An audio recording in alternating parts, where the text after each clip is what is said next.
Compact sedans can mean a lot of different things to different shoppers. On one hand, you have affordable and efficient choices like the Toyota Corolla. And on the other end of the spectrum, you have sporty, high-performance models like the Honda Civic Type R. What we have here is the all-new 2022 Subaru WRX.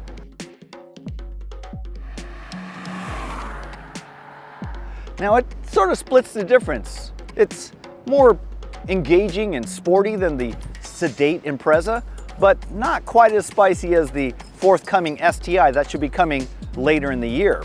Before we get into this review, do us a favor, hit like and subscribe below, and head over to edmunds.com/sellmycar to get a cash offer on your vehicle. When the WRX goes on sale in March or April of 2022, it'll come with a 2.4-liter turbocharged four-cylinder that's horizontally opposed, or boxer engine if you prefer. It's going to crank out 271 horsepower and 258 pound-feet of torque. And shoppers will have the choice of two transmissions, a 6-speed manual and what Subaru calls their performance automatic. It's actually a continuously variable transmission, or what we call a CVT, which aren't really known for being all that sporty. All-wheel drive is standard, as it is with most of the Subaru lineup as well.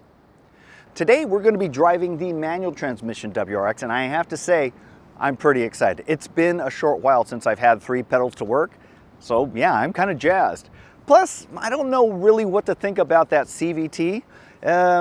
They do say that it will be slightly quicker than the manual transmission to 60 miles an hour. But here's the kicker. Normally, CVTs or any automatics nowadays get better fuel economy than manuals. That's not the case here, but it's also not far off. With the manual transmission, you'll get 22 miles per gallon combined from EPA estimates. For the CVT, 21. So not that big of a deal. Previous WRXs have kind of been dinged for not being very exciting when it comes to design, but I don't think that's the case with this new WRX. It's got just enough sharpness to get you excited, but it's not too boy racery for my tastes. So right up front we have the signature Subaru hexagonal grille with even more hexagons, kind of adding a little more zhuzh to it. I like these smaller headlights, and everything's really nicely integrated into there with the running lights and turn signals, so it's not this big wraparound. Also, obligatory hood scoop for any STI or WRX, and yeah, it looks great and it's functional. In fact, Subaru says that all of the vents and little vanes on here serve a purpose. None of them are just purely aesthetic. Now further down, we do have some interesting little treatments here that might draw a little bit of controversy, but I personally like these black plastic fender guards here. They remind me a little bit like the Audi Allroad and kind of gives it that rally-inspired style that you kind of want from a Subaru. We also have these cool little vanes here that help extract air to turn down the turbulence with the wheel well when you're at speed. All that all combines to help increase fuel economy. Although, let's face it, this isn't really what you go for fuel economy. This is what you go for fun. Most other sedans in this class have quite a bit better miles per gallon than the STI or the WRX. But further down, I also love this kick out here where the rear roof pillar meets the side. It's that nice little hip there that accentuates this big flare blister here. And of course, we got another fender guard here, and actually back here is another outlet that helps to extract the air from the rear wheel well, and some pretty tasty chrome quad pipes. The back end itself, well, it's not all that exciting to me. I'm not a fan of Subaru's new taillights. To me, they look a little bit like, I don't know, they belong in an Acura, but one detail that I am pretty happy about is they have this neat surface treatment inside the tail light. It kind of makes it look like glowing lava. Pretty sweet. But enough about style. This is a driver's car, so let's hit the road. Starting with acceleration, let's go. Woo! That's good traction. But you heard that, I hit the rev limiter. That's something I always seem to do with Subarus, because once you get past a certain point on the rev range, it kind of speeds up with the turbo and kind of shoots you up to that rev limiter. So bad on me. It's just something I need to get used to with this car. But immediate traction, like it really just galloped right off the line. That was impressive. And I wasn't, you know, I wasn't being gentle with the clutch. I kind of just dumped it. But once you're underway, yeah, it feels good. The gear ratios are well spaced, so you're always in the power.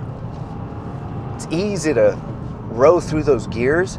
The gear pattern is just a little notchy. It doesn't allow you to just kind of toss it into the next gear, but it's a nice positive feel. It makes you feel good. And I only had one missed shift that was totally my fault as far as going from a second into fifth instead of third, but hey, what do you expect? It transfers weight left to right really well. It's one of those tossable cars on these tight little mountain roads. And coming in here, can downshift, coming up. The brake pedal feels really good, moderately soft, moderately firm, kind of what you want. But the height of that brake pedal is key with the manual transmission, because when you're on the brakes, you're at the right level to give that throttle blip to go from third to second. Now, one thing you will notice is we're being bounced around quite a bit on this mountain pass. Now, that's what you'd expect from a WRX. It's always had a pretty firm, bouncy ride. But I did expect it to be just a little bit softer since the Subaru people were so keen to point out that they increased structural rigidity so much that it allowed them to soften up the springs and dampers. But really not feeling that much of a difference, although initial harshness, it's not really just pounding. It doesn't feel like you're hitting the brick or something. And also, mid-corner bumps, they don't upset the car at all.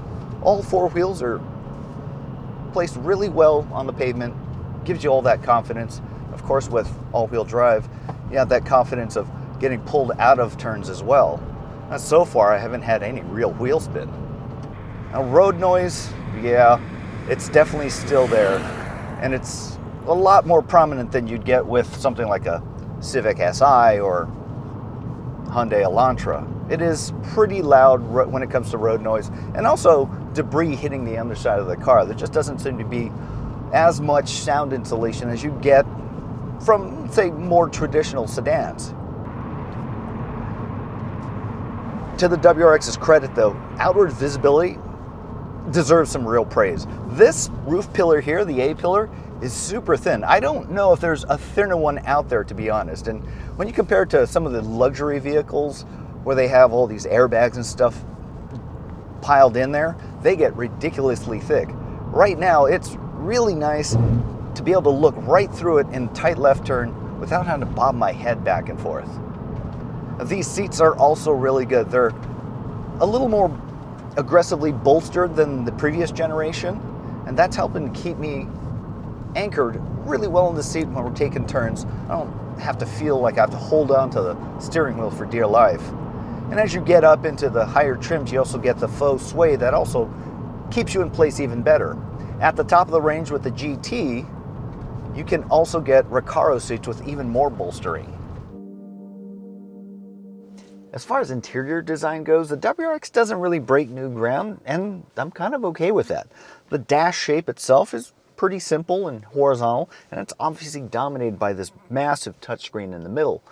And actually, when you get above the base level trim, you get this big 11.6-inch touchscreen.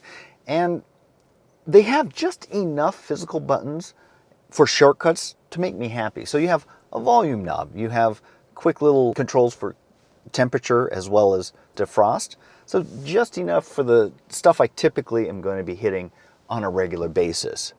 Materials quality is a mix. You have some hard plastics here and there, but overall, wherever you're commonly touching and going to come in contact with, it's nicely padded and cushioned. Of course, one thing I really love is manual shifter, but also handbrake. Come on. If it's going to be a rally car, you gotta have a handbrake, right? Now, when it comes to all of the storage, it's pretty decent, but not impressive. You have some moderately sized cup holders, and they are configurable with these little dividers here, and a pretty small interior bin here that is kind of a reach to get to. you have this weird pad here as well, and I'm not sure what you'd put there. If you put change there, it's probably going to go flying out. And this pad here for your phone doesn't seem quite big enough, at least for the max size iPhones or so. Now, speaking of Apple CarPlay, it's very different from other Apple CarPlays because it's more of a square format. You have everything kind of laid out. It's a little more similar to what you have on your phone. So in a lot of ways, I like it better than the horizontal. And these buttons are just big enough to not be a pain to find, but I could stand to have them a little bigger for the apps on the bottom. But overall, I have no complaints here. It works fine. It works quickly too. And one want to hear some House of Pain. Here in the back seat, I've got enough room, but not a wealth of room. Now, the front seat is set for me. I'm 5'10", and I have a good amount of foot room and knee room, obviously. But headroom, I am bumping into the headliner here if I'm sitting upright, but if I slouch just a little, I'll be fine. So for shorter trips and having taller people back here, it shouldn't be that much of a problem. Now, materials quality isn't quite as nice as the front. You do have a lot more hard plastics, but it's done that way because it's more durable. So if you have kids, they're not going to beat it up as much. Now, you also have two USB-A ports here, which are handy to keep you charged up. And the seats themselves, they feel pretty good. They're a little bit coved in, so they'll hold you in turns, but they're not nearly as aggressive, obviously, as the front seats. Yes, I do. I do have a center armrest here that's nicely padded with two cup holders. So yeah, you're kind of covered. And these seats are 40-60 split, so you do have that flexibility to work with passengers or cargo. In terms of cargo capacity, the WRX has 12.5 cubic feet of space in the trunk.